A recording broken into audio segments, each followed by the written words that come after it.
Welcome back to the Renegade Report. Oh, I just had to for one time. Just one time. I miss it. But yeah, we're back. And I'm joined by the great Jon Mettus. Thank you, Kenny. How you been, sir? I've been great. It's football season. One of the most exciting times of the year for me, getting to cover BC football, getting to, it's the only team I really travel with for every game, so it's cool to be able to witness every single game of a season and all that. Jon, I got to tell you, I kind of envy you, man, because, you get to join the team, roll, got your feet kicked up, writing, got your laptop open. We all stressing out. You just writing it up as it goes, right? Just writing it up? No, you're making it sound like it's easy. No, I definitely know you're a mastermind at your craft. But really what I'm trying to say is that I want to be Jon Mettus when I grow up. Thank you. I take that as a compliment. Yeah. Anytime, I'm sure we could use a freelancer or a stringer. All right. Set me up. Hook me up. But, well, Jon, let's talk this weekend. Me and you had an opportunity to be there at Covina District Field. Yep. Had some amazing play from both sides of the football. Let's talk your impression of the team first half. First half, defense was a standout. You get those, 2 interceptions, and then I know it's technically not a turnover with a turnover on downs when the ball snapped over the punter's head, but still, you got to make the play. They made the play. You end up starting your offensive drive on the 17-yard line. You get a touchdown out of it, so not too bad there. I mean, the game overall, I know now I'm going outside first half, but I think it went about as what I would expect for a first game. There were some highs, there were some lows. There was a 97-yard drive for BC where did they get a field goal out of that one, or did they fail on fourth down for that one? Yeah, I want to say we came up empty on that drive. Yeah, so that's kind of rough. If you get that one, the game changes obviously a lot because that was, I think it was a two-score game at that point. Yes. Yeah. Well, I got to say one of the things that's frustrating for me. I'm a former coach. I have to remind myself that I'm not a coach anymore while I'm broadcasting. Being that this was the first game, I kind of sucked at that. What was even worse, we had the coaches right next to us in the booth. So picture this, listeners. Picture this. Come in with me. We're outside in hostile environment in the bleachers broadcasting on the home side with the Mount Sac fans, and we have our coaching staff immediately to the left in the booth. What's tough about this is that I'm animated, and I'm going to call the game how I want to call it, no matter who's around. I feel like I can get out of any building back against the wall. I'm pretty tough. But I pissed off a few Mount Sac fans. My wife told me. She was like, hey, they were saying how rude it was for you guys to be over here broadcasting. But, I got to call it like it is. Yeah. The reason why I'm saying that is whether the coaches are right next to me or not, I still have to call the game like it is. So sometimes the old coach comes out in me, and I'm talking about things that I would have preferred to see as a coach, which coach may not like. Me and Coach Dean have had these kind of arguments before when we were part of the staff. But having an opportunity to just watch and capture the moment has to be an amazing experience day in and day out for you, right? Well, yeah. Well, going back to what you were just talking about, it's funny because I'm sure the Mount Sac fans aren't used to an opposing team having a broadcast, live streaming the game like we do on Bakersfield.com and having yourself and Vance commentating it. And so it's the very beginning of the game, I think, the pregame show or whatever, and they hear something happening. They're all just turning around. They kept turning around, just trying to see what's going on. They're like, is that the coaches? Like, who are these guys standing there talking about the game? They have headsets on. I think they eventually figured it out. But, of course, there would be, the interception. You'd be like, he picked it off or something like that. And they turn around. They're like, rolling their eyes at you. Jon, I got to be honest, man. No matter where I am, it's going to be the same dialogue. I gotta call it like it is, and that's what we do as media, or that's what we aim to do as media. Often at times, just tell what we see, and I call games with a lot of heart, so I got to learn from that. Maybe back off a little bit to appease the fans. And it was funny for me because I was basically sitting right underneath the BC coaches box and next to you guys, so I'm hearing the BC coaches upset about a receiver running the wrong route or somebody not getting onto the field in time or something like that, and then you're saying your point of view where like, just missed the pass, or, it was Absolutely. a play that could have gone for 15 yards, but the timing was off or something like that. Absolutely. So, Hey, a little bit of comical. Hey, I'm passionate about what I care about, and I care about Renegade athletics. I'm sorry. if you might need to find somebody else for the job if you don't want passion. But let's talk second half. Second half, I can't remember what the score was. May have been 21-17, somewhere around there. We came out, like you said, our DBs made some plays early. Me being a former defensive back coach, I felt like they let me down in the second half. Well, the thing is consistency, and that was for both sides of the ball. So in the first half, you get these big plays from the defensive backs and linebackers, the interceptions. But then, in the second half, they just couldn't come up with, 3 stops in a row or Absolutely. 2 stops in a row on passing downs or whatever. And even when Mount Sac would get behind the chains, it felt like there were second down and longs or third down and mediums that they were able to convert. So Absolutely. maybe you'd break up a pass here and there, but they couldn't get those stops repeatedly. It seemed like, there were some soft spots in the zones here and there, or a guy maybe sagged off the man at times, which first game of the season. You hit the nail on the head right there. To me, we play intense from whistle to whistle, from buzzer to buzzer. What I saw, and being a former DB coach, I'm probably being a little bit tougher than usual, but I saw guys being satisfied with their level of play early because of the big plays made early, and they started sagging off. Like you said, they started playing a little bit softer in the second half, and now all of a sudden you have 4 of the best wide receivers in the conference in Mount Sac. That's all the newspapers talked about were their receivers before the game. And now in the second half, they ate our lunch. Yeah. So it's a great learning experience for our DBs if you're listening, or if you're in between class and you tuned into the Renegade Report. Play with the same level of intensity from buzzer to buzzer. Don't be a scoreboard watcher. Use that intensity that you capitalized on from playing well in the beginning of the game to carry you over to playing at a higher level of intensity later in the game. But like you said, it's the first game of the season. A couple of younger guys. Well, I believe the corners. A lot of younger guys, but some leadership, sophomore leadership on defense.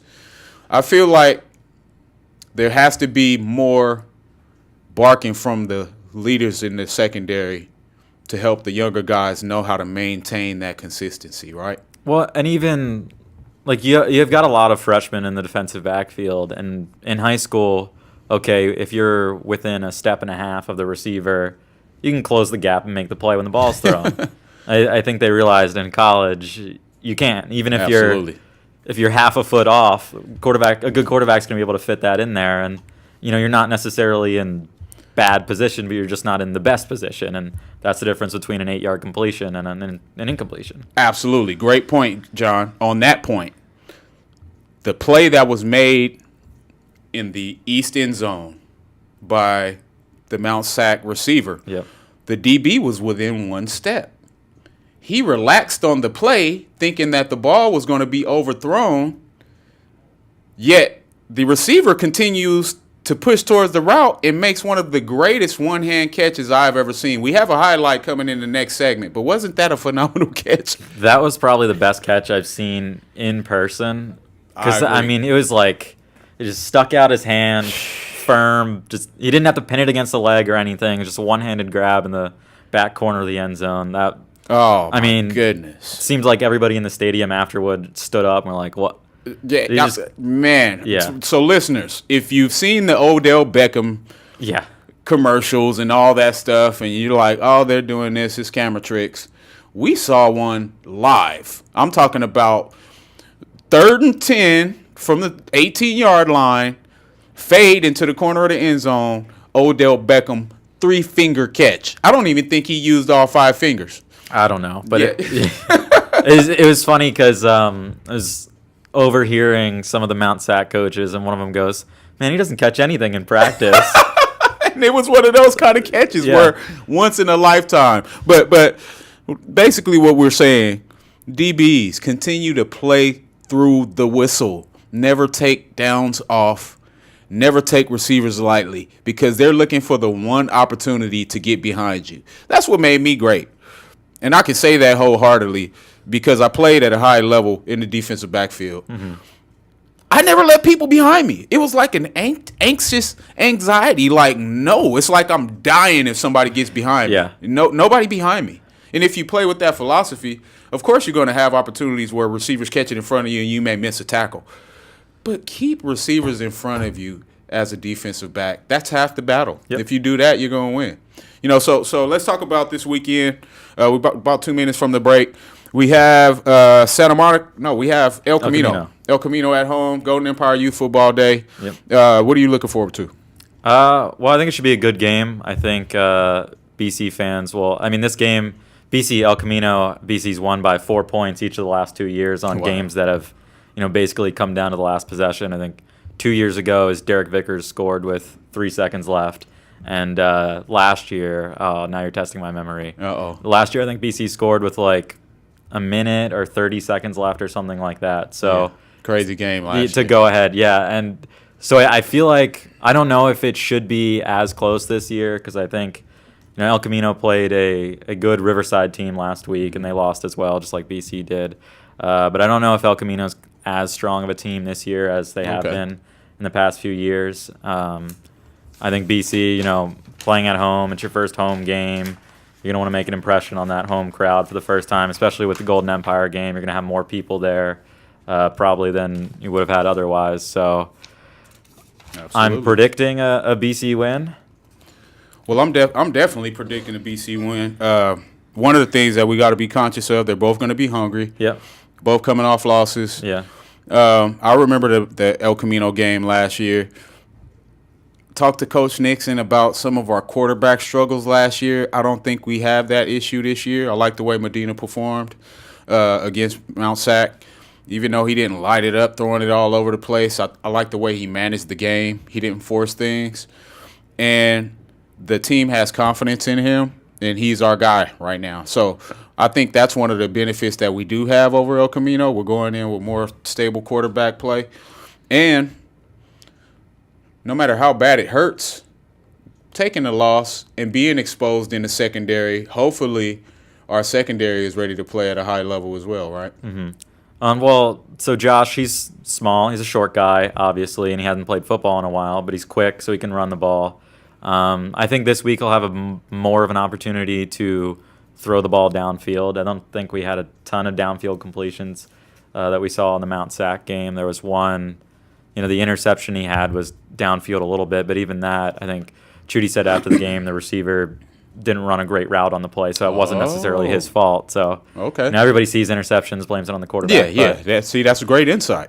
And there were a few times during the game where, just from what I've seen in practice and picking up on things, where I would never, write about this specifically, what play is what in my stories, but there were things where I noticed that I thought, okay, a receiver should have been at a different spot, and that's why the throw landed between two guys, because they shouldn't have had two guys standing in the same spot. Absolutely. Which are things that you don't want to have happen in week one, but you better have fixed in week 2. Absolutely. You don't want them happen in week 8. Yeah. So get them out of the way, and really, as bad as we want to win opening games, it's a measuring stick. Yeah. It lets us know where we are. I feel like we showed potential. I feel like it was a game that we could have won if we finished some of those drives. So coming away with a loss, it's a loss, but it's a loss that we'll learn from and it'll make us better. Yeah, and BC, obviously there was more to be desired in terms of consistency, but at least they didn't turn the ball over a ton, and there weren't. I know we were talking about receivers getting behind defensive backs, but aside from that one play up the seam that was like a 61-yard touchdown, I didn't think there were a ton of huge big plays in the passing game. There were a lot of 8 and 10-yard plays. Absolutely. Still aren't good, but I guess they that's better than they were able to sustain drives. More than just killing us with big plays, and that's a hats off to our defense, to where we actually put ourselves in a position to be successful. Because I think as a defense, we did perform pretty well. I mean, we gave up 500 yards. You never want to say you perform well when you give up that much yardage. But nowadays, in a conference where we're playing passing teams left and right, you're going to give up yardage. And I think if we're able to finish on offense, it takes some of that pressure off of our defense. Well, that's exactly it. And that was the problem last year we saw at the end of the season with the offense. not being able to sustain drives. And BC's defense last year was one of the top defenses in the state until the last 3 or 4 games of the season. Absolutely. Yeah, we lost 3 of our last 4 games. Yeah, and so first of all, there was better quarterback play, which hurt, and there was better receiver play, and there were, guys were fitting balls into really tight spots. But, the BC was also facing tougher defenses, and the offense was, when you go 3 and out every possession, and the defense has to stay on the field for 5 minutes, it's tough. It's a true team game, ladies and gentlemen. So I'm mad. I'm frustrated with the DBs because I'm Coach Cal and I coach the DBs, and I was a DB. So, yeah, I'm going to be tougher on them than everybody else. But they played a solid game for the most part early. So John, we have El Camino this weekend. I'm excited. First home game, first opportunity to be on the Dameron deck. What are you looking forward to? I'm just looking forward to seeing more of BC's playmakers make plays, I think. More Roberson? Yeah, more Roberson, more Ortiz, more Jones. I know Shane had 2 touchdowns, but then Shane had a long shuffle pass reception, and Cam had a long screen pass reception. But I think you'll probably see, maybe each one of those guys have 2 or 3 plays that are 40 yards or more, something like that. All right, well, hey, you heard it here first from the man, Jon Mettus, the man with the master plan. This is Kenny Calvin. We'll be right back after the break. And we'll talk BC Renegade football in our home opener. Right after this.